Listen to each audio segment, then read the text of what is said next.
मेलसी के गिरदुनवा में अतायत का धंधा अरूज पर, मौत बांटने की फैक्ट्रियों में तहसील हेडक्वार्टर अस्पताल के MSO deputy district health officer doctor Rao Khalil के नाम वाले फ्लैक्स मौजूद। MS राव खलील बैक वक्त महकमा सेहत की तरफ से मेलसी में 5 ओहदों पर ब्राजमान अवाम की तरफ से महकमा सेहत के मुतालिक शिकायत के अंबार,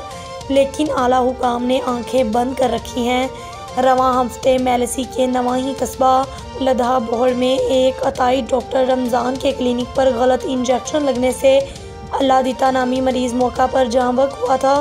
और लवाहिकीन ने शदीद एहतजाज करते हुए महकमा सेहत के आला हुकाम से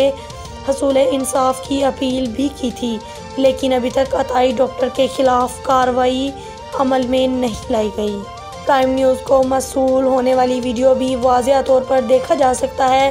कि अताई डॉक्टर रमज़ान के क्लिनिक में डॉक्टर राव खलील का नाम और मोबाइल नंबर वाला पेनाफ्लेक्स लगा हुआ है। जहां बक मरीज़ अल्लादिता के लवाहिकीन ने इल्ज़ाम आयद किया कि deputy district health officer Rao Khalil का अताई के क्लिनिक में लगा बोर्ड ये जाहिर करता है